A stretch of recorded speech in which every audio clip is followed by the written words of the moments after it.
Hello guys, welcome to my first video on this channel. We will be focusing on the past, present and future of India.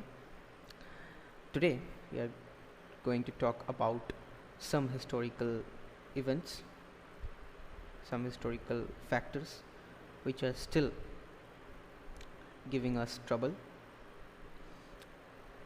I'm not giving you my perspective. It's our foreign minister, Dr. Jaishanker, who wrote these events and factors in his book, which is here. So let's begin.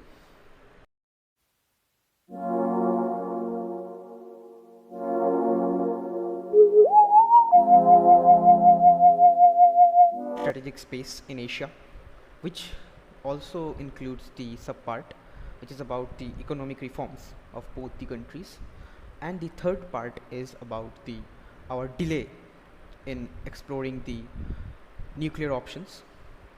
Now coming to the first point, 1947 partition. We all know it was the biggest misery for the subcontinent. But why was it happened? Was Muhammad Ali Jinnah alone responsible for it? Well, I'm afraid it's not. Some actions of the INC leadership at that time raises the question about their credibility. Like they forced Netaji Subhash Chandra Bose to leave INC presidency.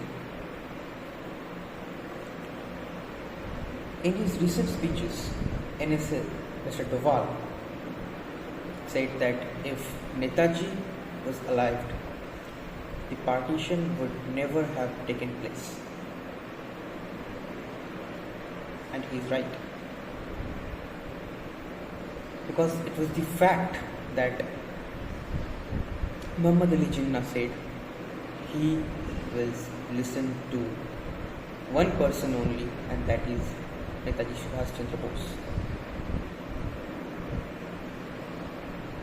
So why was he forced to leave INC? Well, it's simple. Greed of power. And now coming to the second big issue. We had given a lot of strategical space for China, not only in Asia, but also in Europe, Africa and Latin America. We all know about the BRI initiative of China and the debt trap. China is doing all this on their $18 trillion economy. In these initiatives, China gives loan and infrastructure to the poor countries of Asia and Africa at a very high interest rate. And when those poor countries can't provide the loans or can't pay back those loans, China claims their resources. And that is how China is making vassal states. Take an example of Pakistan. It is the loyal and the biggest vassal state of China. Now coming to the past. Jawaharlal Nehru, the first Prime Minister of India, had an approach of Hindi Chini Bhai Bhai, for which he was criticized.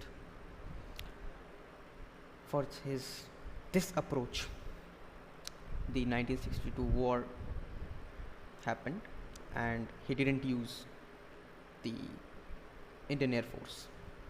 We lost that, and after that we are seeing the rise of China.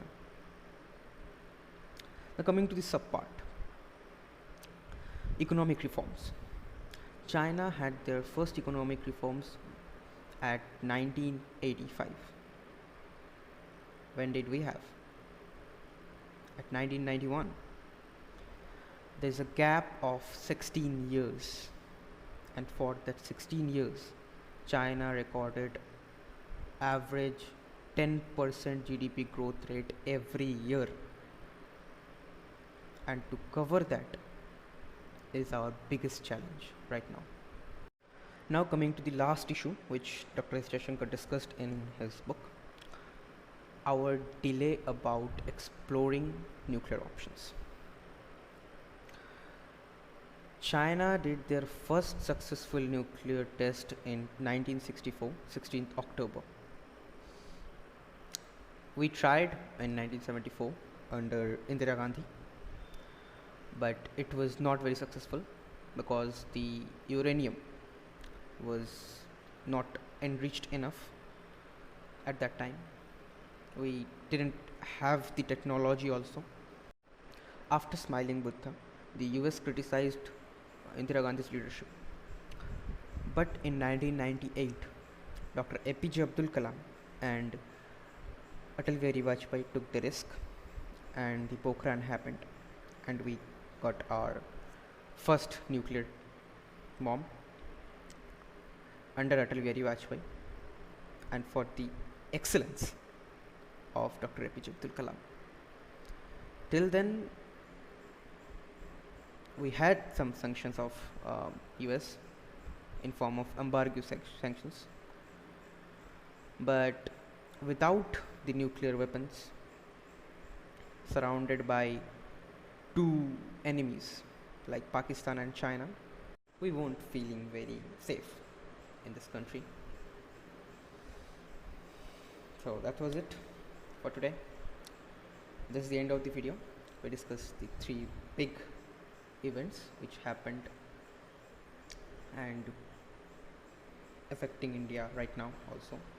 I'll see you guys in the next video. Till then, Jai Hind.